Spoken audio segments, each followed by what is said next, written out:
আল্লাহর নবী বলেছেন, আমার কোন উম্মত যদি আজান শোনার পরে ঘর থেকে সুন্দরভাবে ওযু করে মসজিদের উদ্দেশ্যে বের হয়, জনাব রাসূলুল্লাহ সাল্লাল্লাহু আলাইহি ওয়াসাল্লাম বলেছেন, আল্লাহ রাব্বুল আলামিন তাকে একটি পরিপূর্ণ হজের সওয়াব দান করবে। ঘর থেকে ওযু করে মসজিদে যাবেন, আর এর দ্বারাই তো আপনারও লাভ। কি লাভ? অন্য এক হাদিসে আছে, নবীজি বলেছেন, আমার কোন উম্মত যদি সুন্দরভাবে ওযু করে ঘর থেকে মসজিদের উদ্দেশ্যে রওনা দেয়, প্রত্যেকটি কদমে আল্লাহ রাব্বুল আলামিন তাকে 3টা ফজিলত দান করবেন। 1 নাম্বার, প্রত্যেকটি কদমে তার একটা গুনাহ মাফ হয়ে যাবে, প্রত্যেকটি কদমে তার আমলনামায় একটি নেক লেখা হয়ে যাবে, প্রত্যেকটি কদমে জান্নাতে একটি দরওয়াজা তার বলন্দ হতে থাকবে।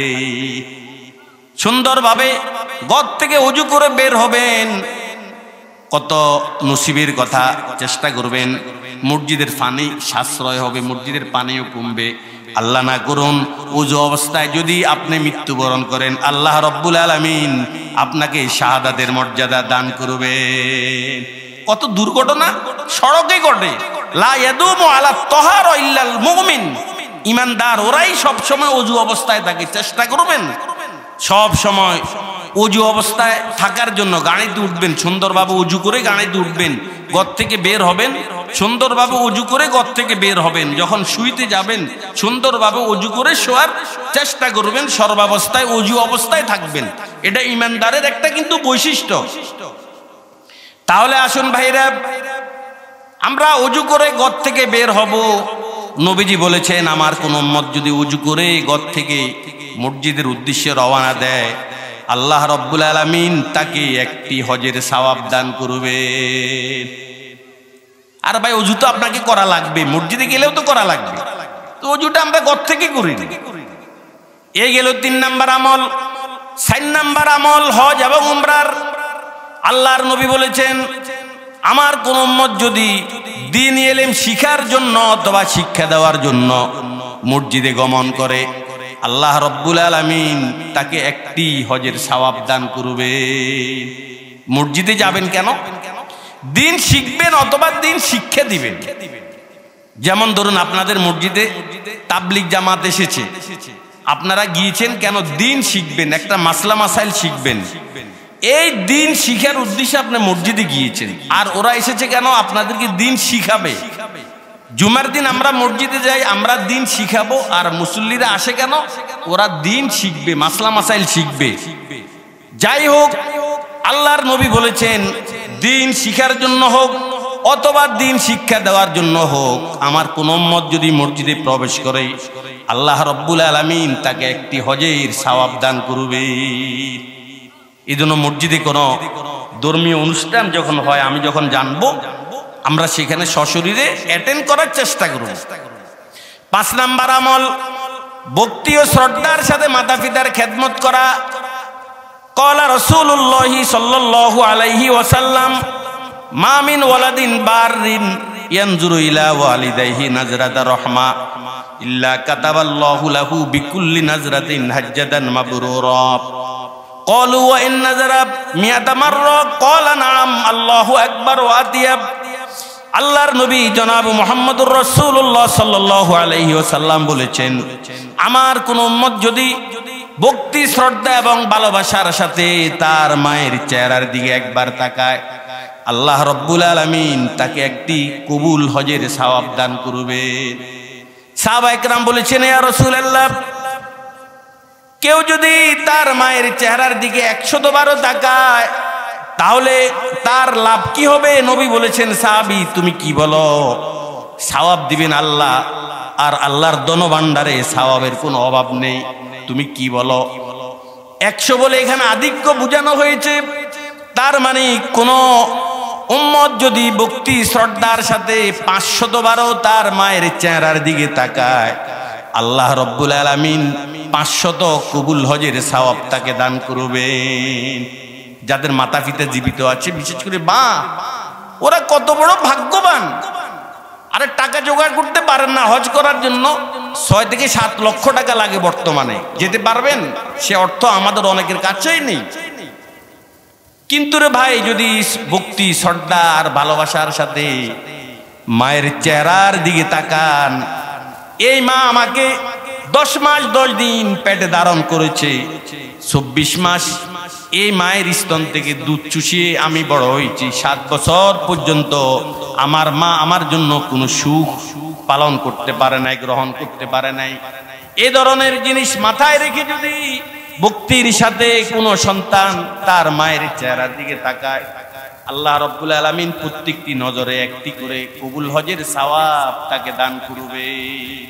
এই জন্য আমার ভাইও যাদের মাতা জীবিত আছে, অল্প দিনের জন্য এই অফারটা এসেছে। মা বেশি দিন থাকবে না, কিন্তু ভাই এরা থাকবে না, এরা চলে যাবে, একদিন বুঝে আসবে, আর আপনার কোনো লাভ হবে না।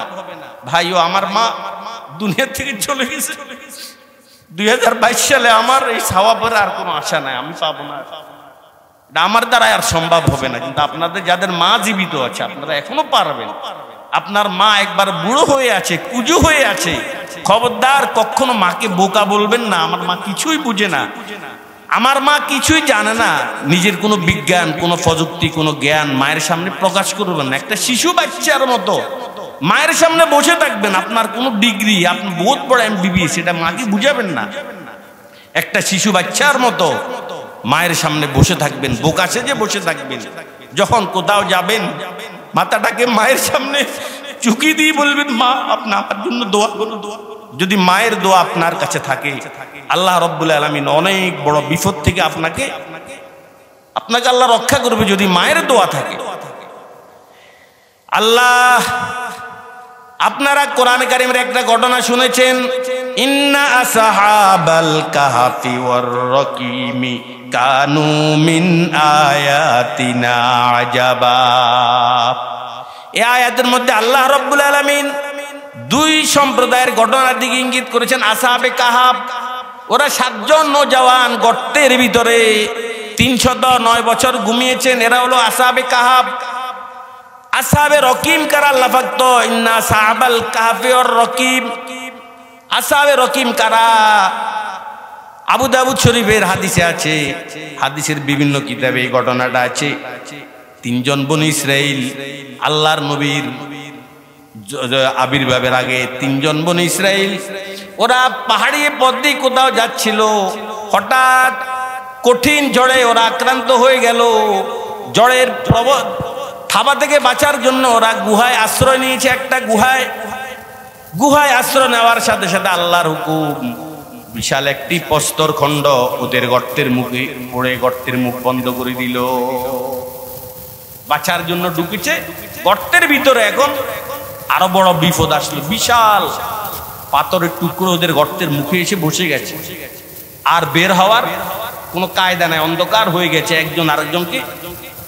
3 বন্ধু পরস্পরে কান্না শুরু করলো, আর পরস্পরকে বলতে লাগলো, ভাইরে আজকে তো বিপদে পড়ে গেলাম, আল্লাহ ছাড়া আমাদের বাঁচার কোনো উপায় নেই। শুনো, আমরা প্রত্যেকেই নিজের ভালো একটা কর্মের কথা আল্লাহর দরবারে আমরা আজকে আলোচনা করে আমরা মুনাজাত করব।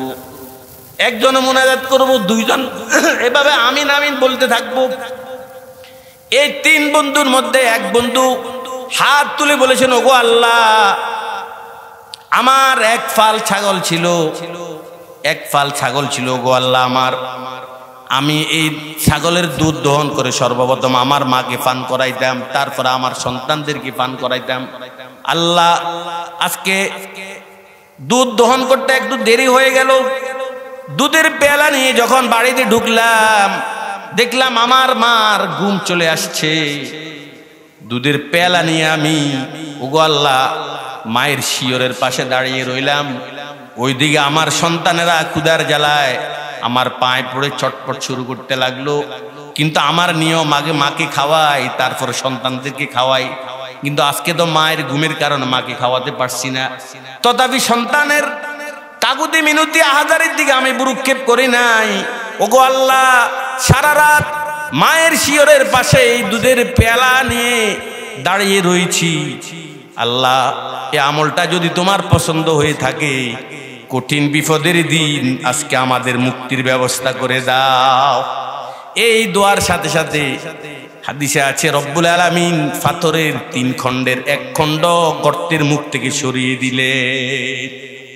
আরো 2 বন্ধু উল্লেখযোগ্য দুটো কথা বলেছেন, অর্থাৎ এক টুকরা করে 3 ভাগে পুরো প্রস্তর খণ্ড ওদের গর্তের মুখ থেকে সরে গেল। এই জন্য বন্ধুগণ আমার বলছিলাম, যদি আপনার উপর মায়ের দোয়া থাকে কঠিন বিপদ থেকে আপনি মুক্তি পেয়ে যাবেন। আর যদি মায়ের বদদোয়া থাকে, মায়ের যদি বদদোয়া থাকে, যে কোনো মুহূর্তে আপনার বিপদ সংঘটিত হতে পারে এবং কি মৃত্যুর সময় আপনি বেঈমান হয়ে মৃত্যুবরণ করার সম্ভাবনাও রয়েছে। হযরত আলকামা রাদিয়াল্লাহু তাআলা সকলেই ঘটনা জানেন। মৃত্যুর আগে আলকামার স্ত্রী নবীজির কাছে এসে বললেন, ইয়া রাসূলুল্লাহ, আপনার সাহাবী আলকামার মুখ থেকে কালিমা বের হচ্ছে না। সাংসারিক যাবতীয় কথা বলতে পারে, ছেলের কথা বলতে পারে, মেয়ের কথা বলতে পারে। ওগো আল্লাহ, রাসূল তার মুখ দিয়ে কালিমাটুকু বের হয় না। আল্লাহর নবী সঙ্গে সঙ্গে 2 থেকে 3 জন সাহাবীকে পাঠিয়ে দিলেন, ও সাহাবীরা যাও, আলকামার স্ত্রী সত্য বলছে কিনা দেখো, কালিমা আসলে কি পড়তে পারে না কিনা দেখো। সাহাবায়ে কেরাম দৌড়িয়ে এসে অনেক চেষ্টা করলেন। আলকামার স্ত্রী যে কথাটাই বললেন, সাহাবীরা এসে নবীর কাছে ঠিক সেই কথাটাই বললেন, ইয়া রাসূলুল্লাহ, আমরা সহজ চেষ্টা করেছি, আপনার সাহাবী আলকামার মুখ থেকে কালিমা বের করা যাচ্ছে না। নবী করিম সাল্লাল্লাহু আলাইহি ওয়াসাল্লাম বললেন, ও সাহাবীরা, আলকামার মা জীবিত আছে কিনা, যদি জীবিত থেকে থাকে আলকামার মাকে আমার কাছে নিয়ে আসো, না হয় আমি তার কাছে যাব। এই কথা শুনে আলকামার মা, আলকামার স্ত্রী আলকামার মা নবীর কাছে দৌড়িয়ে এসে বললেন, ইয়া রাসূলুল্লাহ, আমাকে কেন তলব করেছেন? নবীজি বললেন, ও আলকামার মা, সত্যি সত্যি কথা বলবে, তোমার সাথে তোমার এই আলকামার চাল চলন, এই আচার আচরণ কেমন, সত্যি সত্যি কথা বলবে। আলকামার মা বলেছেন, ইয়া রাসূলুল্লাহ, আমার আলকামা 5 ওয়াক্ত নামাজ পড়ে, রমজান মাসে সুন্দর সঠিকভাবে রোজাগুলো পালন করে, তাহাজ্জুদ নামাজ পড়ে, নফলের কোনো অভাব নেই। নবীজি বললেন, না, আমি এই কথা তোমাকে জিজ্ঞাসা করি নাই, তার আমল কেমন এই কথা আমি জানতে চাই নাই, আমি জানতে চেয়েছি তোমার সাথে তার আচরণটা কেমন। ইয়া রাসূলুল্লাহ, যদি আপনি যেহেতু আমাকে জিজ্ঞাসা করেছেন, এই জন্য আমি বলতে বাধ্য হয়েছি, ইয়া রাসূলুল্লাহ, আমার পুত্র আলকামার সাথে আমার সম্পর্ক ভালো নেই। নবী বললেন, সাহাবীরা জ্বালানি কাষ্ঠ সংগ্রহ করো, আলকামাকে জ্বালিয়ে দিব। বন্ধুরা আমার, পৃথিবীতে এমন কোন নিষ্ঠুর মা নেই তার সামনে তার সন্তানকে আগুনে জ্বালিয়ে দিবে, করতে পারে না। নবী বললেন, আলকামার মা বললেন, ইয়া রাসূলুল্লাহ, এটা কেমন কথা, আপনি আমার সামনে আমার ছেলেকে জ্বালাবেন? নবী বললেন, ও আলকামার মা, তুমি যদি তাকে মাফ না করো, এমন একটি কঠিন আগুনে তোমার এই পুত্রকে জ্বলতে হবে। লাহিয়া আশাদ্দু মিন দুখানি নারিকুম হাযিহি ৭০ জিফা। দুনিয়ার আগুন থেকে ৭০ গুণ তেজ হবে জাহান্নামের আগুন। তুমি যদি এখন মাফ না করো, তাহলে তোমার ছেলে এই ৭০ গুণ তেজ বিশিষ্ট জাহান্নামের আগুনে অনন্ত অসীমকালের জন্য জ্বলতে হবে। আলকামার মা বলেছেন, ইয়া রাসূলুল্লাহ, বিষয়টা যদি এমন হয়, আপনি সাক্ষী থাকুন, আমি আমার ছেলে আলকামাকে মাফ করে দিলাম। নবীজি বললেন, ও সাহাবীরা যাও, এখন আলকামার মুখ থেকে কালিমা বের হয় কিনা, তার মায়ের মাপটা আন্তরিকতার সাথে হলো কিনা, যাও একটু চেক করে আসো, আলকামা এখন কালিমা পড়তে পারে কিনা। ঘরের দরওয়াজায় যখন সাহাবীরা আসলেন, ঘরের ভিতর থেকে জোরে জোরে কালিমার আওয়াজ আসতেছে, আলকামা পড়তেছে, লা ইলাহা ইল্লাল্লাহু মুহাম্মাদুর রাসূলুল্লাহ। যদি মায়ের দোয়া থাকে কঠিন বিপদ থেকে বেঁচে যাবেন, আর যদি মায়ের বদদোয়া থাকে অনেক বিপদে পড়তে পারেন, এবং কি মৃত্যুর সময় বেঈমান হয়ে মৃত্যুবরণ করার সম্ভাবনা রয়েছে। নবী বললেন, সাথে সাথে সাখাতু উম্মিহি হাজাবা লিসানাহু আন কওলি লা ইলাহা ইল্লাল্লাহ। ও সাহাবীরা, ব্যাপার আর অন্য কিছু নয়, তার মা যেহেতু তার উপর অসন্তুষ্ট, তার মায়ের অসন্তুষ্টিটাই তার মুখ থেকে কালিমা বের হওয়াটাকে বন্ধ করে রেখেছে। মা অসন্তুষ্ট ছিল, এই জন্য আলকামার মৃত্যুর সময় কালিমা বন্ধ হয়ে গিয়েছে। দুনিয়াতে যদি কোনো ভালোবাসা থেকে থাকে, নিঃস্বার্থ নিখুঁত ভালোবাসা, একমাত্র মায়ের ভালোবাসা তার সন্তানের জন্য। আর প্রত্যেকটি ভালোবাসার পিছনে একটা না একটা স্বার্থ লুকিয়েই আছে। এটা আমার কথা নয়, আজ থেকে অনেক আগে 1400 বছর আগে হযরতে আলী মুর্তাজা রাদিয়াল্লাহু তাআলা উনার জামানার কথা বলে গিয়েছেন। তাগাইয়ারাতিল মুআদ্দাতু ওয়াল ইখাউ ওয়া কাল্লাস সিদকু ওয়ান কাতার রাজাউ, যে প্রকৃত বন্ধুত্ব বিদায় নিয়ে চলে গেছে, সব স্বার্থের পিছনে দৌড়াদৌড়ি করছে। সুসময় অনেকেই বন্ধু বটে হয়, অসময় হায় হায় কেউ কারো নয়, অসময় হায় হায় কেউ কারো নয়। সব স্বার্থের পাগল, স্বার্থের পিছনে দৌড়াদৌড়ি করছে। আল্লামা ডক্টর ইকবাল বলেছেন, আদম আদম কা নয়ে দৌর মে গম খারো নেহি, आदम आदम का नए दौर में गम खारो नहीं, आके इंसानों को इंसानों के गम खारो करे।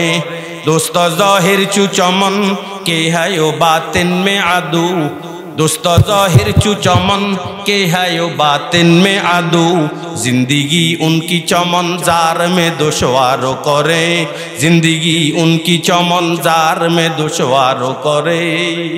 सब বন্ধুত্বের কভার জড়িয়ে আছে, কিন্তু ভিতরে হচ্ছে শত্রুতামি। বাস্তব বন্ধুত্ব এটা বিদায় নিয়ে চলে গেছে পৃথিবীতে। একমাত্র নিঃস্বার্থ মায়ের জন্য, সন্তানের জন্য তার মায়ের ভালোবাসা, এটা নিখুঁত, নির্ভেজাল, স্বচ্ছ। এই জন্য তো দেখা যায় সন্তান যখন ভ্রমণ থেকে বাড়িতে আসে, স্ত্রী এবং সন্তানেরা তাকায় এই লোকটার হাতের দিকে, আর মা একমাত্র তাকায় তার সন্তানের মুখের দিকে। বাবা তোর চেহারা শুকিয়ে গেলে কেন? তুই কি খানা খাস নাই কেন? তোর চেহারাটা শুকিয়ে গিয়েছে কেন? তোর পেট এভাবে শুকিয়ে গিয়েছে। মায়ের ভালোবাসা একদম নিঃস্বার্থ, নিখুঁত। এই জন্য কবি বলেন, খেদমতে মা দরফে দর কুন সুবে শাম, তাকে বাসি হর দো আলম নে কে নাম। খেদমতে মা দরফদর কুন ইখতিয়ার, তাশবি আজ মালে দৌলত বখতিয়ার, তাশবি আজ মালে দৌলত বখতিয়ার। ও ভাই, যদি হায়াতের মধ্যে বরকত বৃদ্ধি করতে চান, যদি চান আপনার সম্পদ বেড়ে যাক, যদি চান আপনার বরকতময় হায়াতটা হোক, হায়াতের ভিতরে বরকত আসুক, তাহলে দুটা কাজ করবেন। নবীজি বলেছেন, এক নাম্বার কাজ আত্মীয়তার বন্ধন বজায় রাখবে। মাঝে মাঝে ভাই বোনের খবর নিবে, ফুফু জ্যাঠা জেঠি আত্মীয় স্বজনের খবর নিবে। আত্মীয়তার বন্ধন এক নাম্বার। দ্বিতীয় নাম্বার মায়ের সেবা। যদি মায়ের সেবা করতে পারো আর আত্মীয়তার বন্ধনটা ঠিক রাখতে পারো, খোঁজ খবর নিতে পারো, আল্লাহ তোমার সম্পদের মধ্যেও বরকত দিবে এবং হায়াতের মধ্যেও বরকত দিবে, যদি আত্মীয়তার বন্ধন ঠিক রাখতে পারো। আপনারা সকলেই জানেন, হযরতে ওয়াইস করনী রাদিয়াল্লাহু তাআলা আল্লাহর নবীর কাছে চিঠি লিখলেন, ইয়া রাসূলুল্লাহি, আপনার কাছে আমি আসতে চাই, সাহাবিয়তের মর্যাদা অর্জন করতে চাই। নবীকে যারা ঈমান অবস্থায় দেখবে এবং ওই ঈমান অবস্থায় মৃত্যুবরণ করবে, ওরা সাহাবী। ইয়া রাসূলুল্লাহ, আমি সাহাবী হতে চাই, তবে আমার মা অসুস্থ, কি করতে পারে? নবীর কাছে পরামর্শ চাইলেন। নবী বললেন, ও ওয়াইস, আমার কাছে আসা লাগবে না, তোমার মায়ের সেবা করো। মা যদি আল্লাহ না করুন স্বাভাবিক গতিতে মৃত্যুবরণ করে, তাহলে তুমি আসবে। মার সেবা ছেড়ে তোমার আমার কাছে আসার কোনো প্রয়োজন নেই। তোমার বড় দায়িত্ব হলো এখন কি? মায়ের সেবা করা। দেখেন, ওয়াইস করনি নবীর যুগের লোক, কিন্তু সাহাবী হতে পারে নাই। আর সাহাবী হলে লাভ কি? যারা নবীকে দেখবে, ঈমান অবস্থায় দেখবে, আর ওই ঈমান অবস্থায় তার মৃত্যু হবে, ওদের দেহের উপর জাহান্নামের আগুন হারাম হয়ে যাবে। সাহাবীদের কত মর্যাদা, কিন্তু ওয়াইস করনি সাহাবী হতে পারে নাই। নবীজি নিষেধ করেছেন, তুমি তোমার মায়ের সেবা করো। ঠিক ওই নবীর কথা মেনে মায়ের সেবা শুরু করলেন। যখন মা মৃত্যুবরণ করেছে, স্বাভাবিক গতিতে মদিনায় আসছে। এর পূর্বে আল্লাহর নবী সাহাবা একরামকে একটা ওসিয়ত করলেন, ও আমার সাহাবীরা, ইয়ামনের করন গ্রাম থেকে ওয়াইস নামক একটা লোক আসবে, মদিনায় আসবে। যদি আসে তোমরা তার থেকে দোয়া চেয়ে নিও, কারণ তার দোয়ার পরিবর্তে হাজার হাজার মানুষ জান্নাতে চলে যাবে। নবীজির জুব্বাটা ওর জন্য রেখে গেলেন। দেখেন মায়ের সেবা করেছেন, এই জন্য আল্লাহ রব্বুল আলামিন কি মর্যাদা এই বয়স্করণীকে দান করেছেন। যদি সম্পদশালী হতে চান, আমার হায়াতে বরকত আসুক, আমি সুখ শান্তিতে থাকতে চাই। এক সাহাবী নবীকে বললেন, ইয়া রাসূলুল্লাহ, আমি জিহাদ করতে চাই, তবে আমার সহায় সম্পদ নেই। নবী বললেন, ও সাহাবী, তোমার মাতা পিতা জীবিত আছে কিনা? সাহাবী বললেন, ইয়া রাসূলুল্লাহ, আমার মা জীবিত আছে। নবী বললেন, ফাবিলিল্লাহ ফি বিররিহা ফাইন্নাকা ইযা ফাআলতা যালিকা ফাইন্নাকা মুজাহিদুন ওয়া মুতামিরুন ওয়া হাজ্জুন। ও সাহাবী, মাতা পিতার সেবার মাধ্যমে আল্লাহর সাথে সম্পর্ক স্থাপন করো। যদি মাতা পিতার সেবা করতে পারো, আল্লাহ রব্বুল আলামিন তোমাকে হজের সওয়াব দান করবে, আল্লাহ রব্বুল আলামিন তোমাকে উমরার সওয়াব দান করবে, আল্লাহ রব্বুল আলামিন আল্লাহ রাস্তায় জিহাদ করলে যে সওয়াব, সেই সওয়াবটুকু দান করবে। মায়ের যদি মা মরে যায়, আল্লাহ একটা দোয়া শিক্ষা দিয়েছেন, যখনই 5 ওয়াক্ত নামাজ পড়বেন, যখনই মুনাজাত করবেন, মায়ের জন্য এই দোয়াটা করতে কখনো ভুলবেন না। রব্বিরহামহুমা কামা রব্বায়ানি সগীরা। বলেন সবাই, রব্বিরহামহুমা কামা রব্বায়ানি সগীরা। মায়ের ইন্তেকালের পরে, বাপের ইন্তেকালের পরে সব সময় দোয়াটা পড়বেন। মাঝে মধ্যে কবরের জিয়ারত করবেন, বিশেষ করে শুক্রবারে কবর জিয়ারতটা করবেন। নবীজি হাদিসে বলেছেন, মান যারা কবর আবাওয়াইহি আও আহাদিহিমা ইয়াউমাল জুমআ গুফিরা লাহু ওয়া কুতিবা বাররা। আমার কোন উম্মত যদি তার মাতা পিতা উভয়জন অথবা যে কোনো একজনের কবর শুক্রবারে জিয়ারত করে, আল্লাহ রব্বুল আলামিন তার জীবনের সকল গুনাহ মাফ করে দিবেন। অকুতিবা বাররা, এবং মায়ের এই যোগ্য সন্তান হিসাবে, আনুগত্যশীল হিসাবে তার ব্যাপারে আল্লাহ পাক ফয়সালা করবেন যে এই সন্তানটা মায়ের কি আনুগত্যশীল ছিল। যে জিয়ারত করার চেষ্টা করব। জিয়ারত কিভাবে করবেন?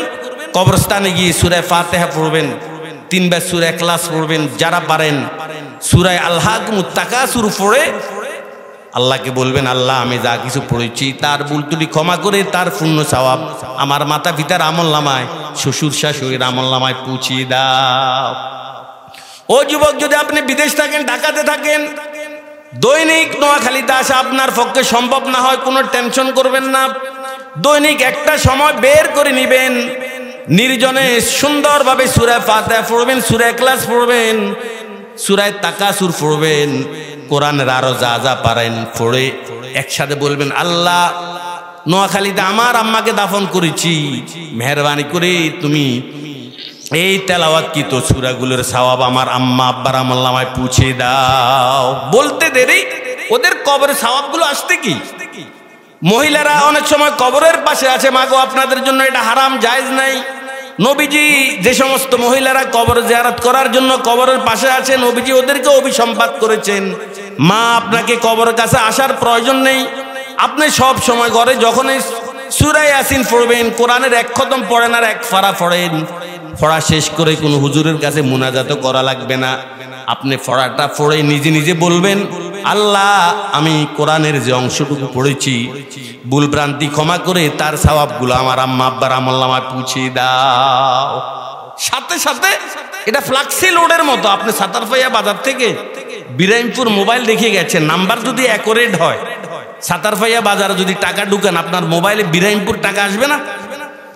এটা ফ্লাক্সি লোডের মতো। তাহলে বিজ্ঞান যদি একটা যন্ত্র আবিষ্কার করতে পারে যে সরাসরি আপনার মোবাইলে আসবে, যদি নাম্বার অ্যাকুরেট হয়, অন্য কারো নাম্বারে যাবে না, যে আল্লাহ এই বিজ্ঞান সৃষ্টি করেছেন, উনি কি ভুল করবেন আপনার আম্মার আমলনামাতে সওয়াবগুলো পৌঁছাতে? উনার কখনো ভুল হবে না। এই জন্য কবরের কাছে মহিলাদের আসার প্রয়োজন নেই। তাহলে বাংলাদেশ থেকে হজ এবং উমরার সওয়াব পাবেন। 1 নাম্বার আমল কি? তাসবিহে ফাতিমি। প্রত্যেক 5 ওয়াক্ত নামাজের পর তাসবিহ ফাতিমি 33 বার সুবহানাল্লাহ, 33 বার আলহামদুলিল্লাহ এবং 34 বার আল্লাহু আকবার পড়বেন। 2য় নাম্বার আমল, প্রত্যেক দিন ফজরের নামাজের পরে সূর্য আলোকিত হওয়ার পর 2 রাকাত ইশরাকের নামাজ পড়বেন। আল্লাহ রাব্বুল আলামিন আপনাকে হজ এবং উমরার সওয়াব দান করবে।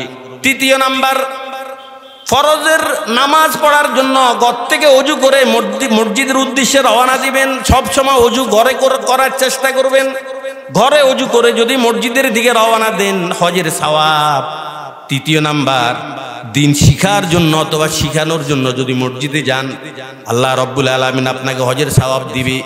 ভক্তি আর শ্রদ্ধার সাথে যদি মাতা পিতার সেবা করতে পারেন, আল্লাহ রাব্বুল আলামিন আপনাকে হজের সওয়াব দান করবে। 5 নাম্বার বলেছি। 6 নাম্বার হজের সওয়াব আপনি পাবেন। নবী করিম সাল্লাল্লাহু আলাইহি ওয়াসাল্লাম বলেছেন, উমরাতুন ফি রমাদান তাআদিলু হাজ্জা। ও আমার সাহাবীরা, আমার উম্মতেরা, আমার কোন উম্মত যদি রমজানে উমরা পালন করে, রমজানে উমরা পালন করে, কখন? আবার বলেন কখন? সারা ওয়ার্ল্ডের ভিআইপি লোকগুলো ওরা রমজানে উমরা পালন করে। আল্লাহ আপনাদের যাদেরকে অ্যাবিলিটি দিয়েছেন, তৌফিক দিয়েছেন, চেষ্টা করবেন একবার হেরামে গিয়ে, হারামাইন মক্কা বলেন মদিনা বলেন, একবার ইতিকাফে বসেন। আল্লাহ পাক এই সম্পদ আপনাকে কেন দিয়েছেন? সঞ্চয় করে রাখবেন। এগুলোকে আপনি কবরে নিতে পারবেন? কবরে তো নিতে পারবেন না। তো ইবাদত করুন, যান। এটা আপনার রুচির পরিচায়ক। যারা রুচিশীল সারা ওয়ার্ল্ড থেকে ওরাই রমজানে গিয়ে কি করে? উমরা পালন করে। ওরা যান, এভাবে অনেক ফজিলত। নবী বলেছেন, আমার কোন উম্মত যদি রমজানে উমরা পালন করে, আল্লাহ রাব্বুল আলামিন আমার সাথে হজ করলে যে সওয়াব, আল্লাহ রাব্বুল আলামিন তাকে সে সওয়াব দান করবে। নবীর সাথে হজ করলে যে সওয়াব, যদি আপনি রমজানে উমরা করতে পারেন, আল্লাহ রাব্বুল আলামিন আপনাকে সে সওয়াব দিবেন। বিষয়টা আপনারা কি ভাবছেন? নবী কি এখন চেষ্টা করলেও কি দুনিয়াতে আসবে? বলেন, কথা বলেন। নবী কি দুনিয়াতে আসবে? কিন্তু একটা আমল নবী দিয়ে গেছেন, যদি আমলটা করতে পারো, যদিও আমি দুনিয়াতে নেই, তবে আমার সাথে হজ করলে যে সওয়াব, আল্লাহ তোমাদেরকে সেই সওয়াব দান করবে। সেটি হচ্ছে রমজানে কি? উমরা পালন। চেষ্টা করব। 7 নাম্বার আল্লাহর নবী বলেছেন, মসজিদে কোবায় নামাজ পড়া। মসজিদে কোবা এটা মদিনার পাশের একটা মসজিদ, ইসলামের সর্বপ্রথম মসজিদ। লামাসজিদুন উসসিসা আলাত তাকওয়া মিন আউয়ালি ইয়াউমিন আহাক্কু আন তাকুমা ফিহি রিজালুন ইউহিব্বুনা আন ইয়াতাতাহহারু। যারা মসজিদে কোবাতে অবস্থান করেছে, আল্লাহ পাক ওদের প্রশংসা করেছেন। ইসলামের সর্বপ্রথম মসজিদ মসজিদে কোবা। নবীজি যখন মক্কা থেকে হিজরত করে আবু বকরকে নিয়ে গিয়েছিলেন, কোবায় নবীজি একটা মসজিদ নির্মাণ করে ওখানে কিছুদিন অবস্থান করেছেন। ওখান থেকে বের হয়ে মদিনার দিকে রওনা দিলেন। পথে মধ্যে এক জায়গায় নবী জুমার নামাজ পড়েছেন। এটাকে মসজিদে জুমা বলা হয়। জুমা মসজিদ মদিনাতে আছে, খোঁজ নিয়ে যাবেন, সেখানে জুমা মসজিদ বলা হয়। নবীজি এখানে জুমার নামাজ আদায় করেছেন, তারপরে মদিনায় এসেছেন। নবীজির জীবদ্দশায় সপ্তাহের একদিন নবীজি কোবাতে গিয়ে নামাজ পড়তেন। নবীজি বলেছেন, আমার কোন উম্মত যদি তার ঘর থেকে সুন্দরভাবে ওযু করে কোবার মসজিদে এসে 2 রাকাত নামাজ পড়ে, আল্লাহ রাব্বুল আলামিন তাকে একটা উমরার সওয়াব দান করবে। মসজিদে কোবাতে 2 রাকাত নামাজ পড়লে একটা উমরার সওয়াব। যখন মদিনায় যাবেন, আপনাদের কাছে আমার আবদার থাকবে, গাড়ির সাহায্যে যান, ট্যাক্সি 10 টাকা নেবে আপনার থেকে। আর ট্যাক্সির প্রয়োজন নেই, লোকেশন আছে এখন। লোকেশন আপনি নিয়ে, আপনার মোবাইল একটা সফট টায়ার আছে, ওটা নিয়ে কি করবেন, লোকেশনের মাধ্যমে আপনি সেখানে চলে যাবেন। দিন কয়েকবার যাবেন, হেঁটে হেঁটে যাবেন। 10 থেকে 15 মিনিট সময় লাগবে মাত্র মদিনা থেকে যেতে। মাত্র 10 থেকে 15 মিনিট মদিনা থেকে হেঁটে হেঁটে যাবেন কোবা মসজিদে। যদি হাঁটতে কষ্ট হয় ট্যাক্সিতে যাবেন, 10 টাকা নেবে। সওয়াব কি? 2 রাকাত নামাজ পড়লে আল্লাহ পাক আপনাকে একটা উমরার সওয়াব দান করবে। বন্ধুগণ আমার, সাহাবীরা যখন বলেছেন, ইয়া রাসূলুল্লাহ, আমরা তো ধনাঢ্যবান সাহাবীদের থেকে অনেক পিছনে রয়ে গেছি, কারণ তারা হজ করতে পারে, তারা উমরা করতে পারে, অর্থনৈতিক অভাবে আমরা হজ উমরা করতে পারি না। নবীজি রেগে গেলেন আর বললেন, আল্লাহ পাক তোমাদেরকে এশার নামাজ দেননি? আল্লাহ কি তোমাদেরকে ফজরের নামাজ দেননি? তার মানে আমার কোন উম্মত যদি জামাতের সাথে এশার নামাজ আদায় করে, আল্লাহ রাব্বুল আলামিন একটা হজের সওয়াব তাকে দান করবে। জামাতের সাথে যদি এশার নামাজ আদায় করে, নবী বললেন কে আল্লাহ পাক ফজরের নামাজ দেননি তোমাদের উপর?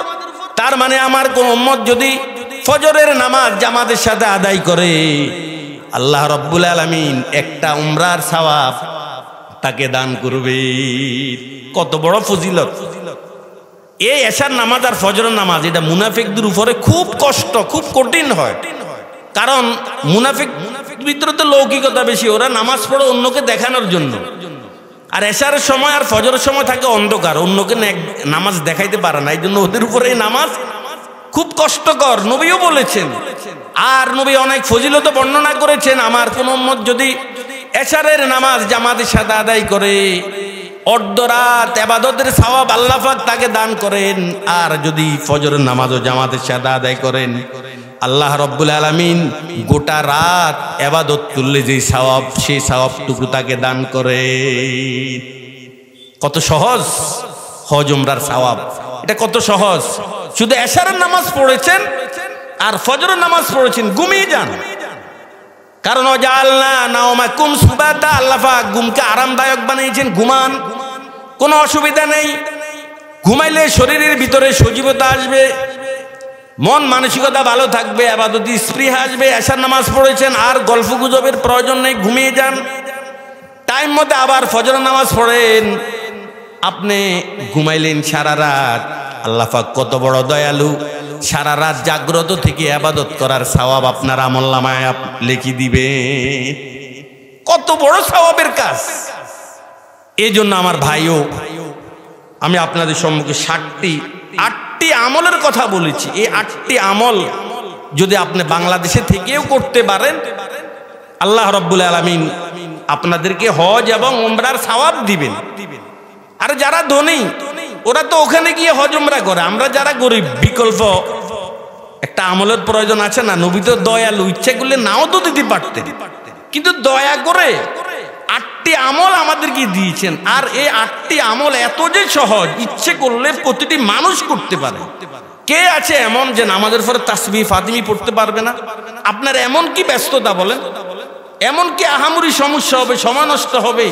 আপনি বহুত বড় ব্যস্তওয়ালা মানুষ, আপনি মসজিদে তো পড়ার দরকার নাই, সালাম ফিরিয়েছে তাসবিহ ফাতিমি মসজিদ থেকে বের হতে হতে আপনি পড়েন, অসুবিধা কি? তবে খুব শুদ্ধভাবে পড়বেন। সুবহানাল্লাহ, সুবহানাল্লাহ, সুবহানাল্লাহ। আল্লাহ পাক বলেছেন, ওয়াল্লাযী খালাকাল মাউতা ওয়াল হায়াতা লিয়াবলুয়াকুম আইয়ুকুম আহসানু আমালা। আল্লাহ রাব্বুল আলামিন হায়াত মওত সৃষ্টি করেছেন যাচাই করার জন্য। আইয়ুকুম আহসানু আমালা, কার আমল বেশি সুন্দর। আল্লাহ পাক বলেন নাই আইয়ুকুম আকসারু আমালা, কার আমল বেশি। আল্লাহ পাক বেশির কথা বলেন নাই, বলেছেন কার আমল কত সুন্দর, এটা আমি যাচাই করব। সংখ্যাধিক্যের চেয়েও মানসম্পন্নতার গুরুত্ব এটা আল্লাহর কাছে অনেক বেশি। সারা রাত নফল নামাজ পড়েছেন, রুকুর সৌন্দর্যতা নেই, সেজদার সৌন্দর্যতা নেই, নামাজের ভিতরে কোনো দৃঢ়স্থিরতা নেই। সারা রাত পড়েছেন, আপনি কপালে কালো দাগ ফেলেছেন, কিচ্ছু হবে না, আপনার কোনো লাভ হবে না। আর সারা রাত 2 রাকাত মাত্র নামাজ যদি আপনি সুন্দরভাবে পড়েন, সুন্নত ফরজ ওয়াজিব মুস্তাহাব্বাত রিআয়াত করে যদি শুধুমাত্র 2 রাকাত পড়েন, যেই সারা রাত সুন্নতবিহীন নামাজ পড়েছে ওর চেয়েও যে 2 রাকাত নামাজ পড়েছে সুন্নত তরিকায়, আল্লাহ পাক তাকে সওয়াব বেশি দিবেন। এই আমল আল্লাহর কাছে খুবই গ্রহণযোগ্য। বেশি আমল না, সুন্দর আমল। সবাই বলেন সুন্দর আমল। বেশি যদি সুন্দর ছাড়া হয়, এই বেশির কোনো মূল্য নেই। হ্যাঁ, সুন্দরের সাথে যদি বেশি হয় কোনো অসুবিধা নেই। আমল যাই করবেন যেন সুন্দর হয়। 2 রাকাত নামাজ পড়বেন, 4 রাকাত নামাজ পড়বেন, যেন আপনার এই আমলটা সুন্দর হয়, কোয়ালিটিটা যেন ভালো হয়। দেখতে খুব চাকচিক্য কিন্তু কোয়ালিটি তেমন ভালো না, না খুব টিকসই হয় যেন নামাজটা, চেষ্টা করতে হবে। তাসবিহ ফাতিমি পড়বেন। ফজরের নামাজের পরে 2 রাকাত ইশরাক। কে বলেছে আপনাকে ফজর পরে ঘুমানোর জন্য? 3 কারণে মানুষের অভাব আসে, 3 কারণে। কয়টা কারণে বলেন? নাম্বার 1, মানুষ যখন মিথ্যা বলে তখন অভাব আসে। দ্বিতীয় নাম্বার, মানুষ যখন রিজিকের সাথে অবহেলা করে তখন অভাব আসে। যখন ভাত খেতে বসে দেখবেন জুটার সাথে অনেকগুলো ভাত জুটার প্লেটে চলে যায়। হোটেলে যখন খেতে বসেন 2-4টি ভাত যখন নিচে পড়ে যায় উঠানোর কোনো খবর থাকে না। যারা রিজিকের অবহেলা করে এরা খুব তাড়াতাড়ি দরিদ্র হয়ে যায়। যারা মিথ্যা কথা বলে এরাও খুব তাড়াতাড়ি দরিদ্র হয়ে যায়। যারা ফজরের নামাজের পরে ঘুমায় এরাও খুব তাড়াতাড়ি দরিদ্র হয়ে যায়। বেলে হুজুর কি বলেন? কোটি কোটি টাকার মালিক, বর্তমানে লক্ষ বিলিয়ন ডলারের মালিক, ওরা 8টা-9টা বাজে ঘুমায়। ভাই, নবীর হাদিস কখনো মিথ্যা হতে পারে না। এখন যদি দেখেন সে কোটি টাকার মালিক, একটু অপেক্ষা করুন, দেখবেন 8-10 বছরের মাথায় এই লোক ভিক্ষে করবে। কারণ দুনিয়ার সবার কথা মিথ্যা হতে পারে, নবীর কথা মিথ্যা হতে। তাহলে কয় কারণে অভাব আসে বলেন? 3 কারণে। নাম্বার 1, মিথ্যা বললে অভাব আসে। দ্বিতীয় নাম্বার, রিজিকের সাথে অবহেলা করলে অভাব আসে। তৃতীয় নাম্বার, মানুষ যখন ফজরের নামাজের পরে ঘুমায় তখন অভাব আসে, রিজিকের সংকীর্ণতা দেখা দেয়। আজ এটা আমাদের একটা প্যাশনে পরিণত হয়ে গিয়েছে। আমার যুবক ভাইদের ঘুম শুরু হয় রাতের 3টার পর থেকে, সারা রাত এশার পরে আড্ডা মেরে লেফের তলে মাথা ঢুকিয়ে আল্লাহর গজব হাতে নিয়ে ওরা কত আপত্তিকর জিনিস ওরা দেখছে। অনেক যুবক ভাইয়ের একে কেন্দ্র করে কাপড় পর্যন্ত নষ্ট হয়ে গিয়েছে, ফজরের নামাজের কোনো খবর নাই। ও যুবক, তুমি যে ফজরের নামাজ পড়ো নাই আমি বলি না, তুমি বেঈমান হয়ে মারা যাও এটা আমি বলি না, কিন্তু যুবক, ফজরের নামাজের পরে তোর মৃত্যু হইতে পারে, এটা সম্ভাবনা আছে নাকি নাই? কথা বলেন। ফজরের নামাজের পরে মৃত্যু হওয়ার সম্ভাবনা আছে না নাই? ও যুবক, তোর কাপড়টা নষ্ট, তুই এশার নামাজটাও পড়লি না, তুই ফজরের নামাজটাও পড়লি না। তুমি ভাবো তোমার মৃত্যুটা কেমন হবে, তুমি একটু চক্ষু বন্ধ করে ভাবো। এই জন্য যুবক সব সময় প্রস্তুত থাকা দরকার। আমার মৃত্যুটা কখন এসে যায়? জন্মের সিরিয়াল আছে, মৃত্যুর সিরিয়াল নাই। কত যুবক হায় কাটাচ্ছে সময় উল্লাস আর তামাশাতে, অথচ তার কাফন তৈরি হচ্ছে রাতে রাতে। কত সুস্থ মানুষ মৃত্যুর কোলে ঢলেছে কারণ ছাড়া, অথচ কত সুস্থ মানুষ মৃত্যুর কোলে ঢলেছে কারণ ছাড়া। কত অসুস্থ বেঁচেছে বহুদিন, বাধা দিবে তাকে কারা। কত দুলহান সাজানো হয়েছে বিবাহের লক্ষ্যতে। আগামী দিন বর্ষে যে কনের বাড়িতে যাবে, প্রাইভেট কার, মাইক্রোবাস সবগুলো সব কন্ট্যাক্ট করে ফেলেছে, গেট ডোল মরিচবাতি সব ওকে। আগামী দিন বর্ষে যে কনের বাড়িতে যাবে, কিন্তু আল্লাহর কি হুকুম, ভাগ্যের নির্মম পরিহাস, এই বরটি কনের বাড়িতে যেতে পারে নাই, নিজের বাড়িতে ইন্তেকাল করেছে। এমন ঘটনা দুনিয়াতে আছে না নাই? কত দুলহান সাজানো হয়েছে বিবাহের লক্ষ্যতে, অথচ তার মৃত্যু জারি হয়েছে কদরের রাত্রিতে। আমরা মনে করি ছোটরা এখন মরবে না, বড়রা মরবে, যাদের দাড়ি পেকে গেছে ওরা মরবে না। রে যুবক, এটা একদম ভুল ধারণা। কত ছোট জন আশা করে থাকে অনেকে বড় হবার, থেকে যায় আশা চলে যেতে হয় তাকে অন্ধকার কবরেতে। থেকে যায় আশা চলে যেতে হয় তাকে অন্ধকার কবরেতে।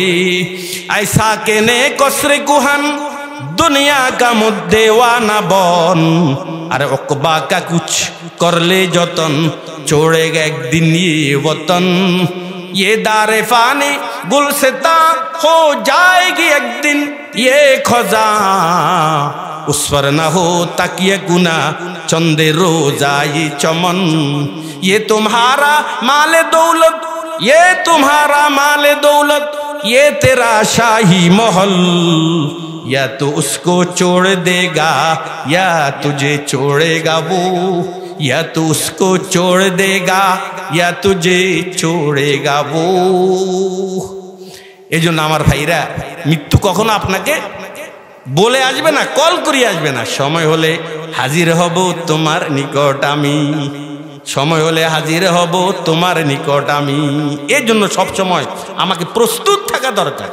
এই জন্য যুবক ভাই, হজ উমরার দ্বিতীয় নাম্বার আমল, ফজর নামাজ পড়বেন, ঘুমাবেন না, রিজিকের সংকীর্ণতা দেখা দিবে, চেহারাটা আপনার বিদগুড়ে বিশ্রী হয়ে যাবে, চেহারার নূর চলে যাবে, রিজিকের অভাব অনটন অতি অল্প সময়ের ভিতরে দেখা দিবে। ঘুমাবেন না, ফজর পরে 2 রাকাত ইশরাক পড়বেন। নবীজি বলেছেন পরিপূর্ণ একটা হজ আর উমরা সওয়াব পাবেন। তৃতীয় নাম্বার, যখন মসজিদে আজান দিবে ঘর থেকে ওযু করে মসজিদের উদ্দেশ্যে নামাজের উদ্দেশ্যে রওনা দিবেন, হজ আর উমরার সওয়াব পাবেন। 4 নাম্বার, মসজিদে যখন দ্বীনি কোনো আলোচনার খবর আপনার কানে আসে, মসজিদে আলোচনা হচ্ছে, ওয়াজ হচ্ছে, তাবলীগ জামাত আসছে, যখনই শুনবেন ও যুবক দিন শিক্ষা করার জন্য মসজিদে যাবেন। নবীর বাসায় যারা দিন শিক্ষা করার জন্য অথবা শিক্ষা দেওয়ার জন্য মসজিদে যায়, আল্লাহ রাব্বুল আলামিন তাকে একটা হজের সওয়াব দান করেন। যুবক 5 নাম্বার, তোমাদের যাদের মা জীবিত আছে যুবক, ভক্তি আর শ্রদ্ধার সাথে চক্ষুকে লাল করে ভাবে না, ভক্তি শ্রদ্ধার সাথে মায়ের চেহারার দিকে তাকাবা, যতবার তাকাবা হজের সওয়াব, কবুল হজের সওয়াব। 6 নাম্বার, যুবক রমজানে যাদের অর্থ সম্পদ আছে উমরা করবেন। রমজান উমরা করলে নবীর সাথে হজ করার সওয়াবটা আল্লাহ পাক আপনাকে দান করবে। ও যুবক 7 নাম্বার, যখনই হজ উমরা করার জন্য মক্কা মদিনাতে যাবেন, মসজিদে কোবায় চেষ্টা করবেন কমপক্ষে 2 রাকাত নামাজ পড়ার জন্য। নবী বলেছেন আমার কোন উম্মত যদি নিজের স্থানে বসে নিজের ঘর থেকে বাড়ি থেকে ওযু করে মসজিদে কোবায় গিয়ে 2 রাকাত নামাজ পড়ে, আল্লাহ রাব্বুল আলামিন তাকে একটা উমরার সওয়াব দান করবে। নবীজি বলেছেন এশার নামাজ যদি জামাতের সাথে পড়ে একটা হজের সওয়াব, ফজরের নামাজ যদি জামাতের সাথে পড়ে একটা উমরার সওয়াব। দেখছেন কত সহজ নিজের দেশে থেকে হজ এবং উমরার সওয়াব নেওয়া।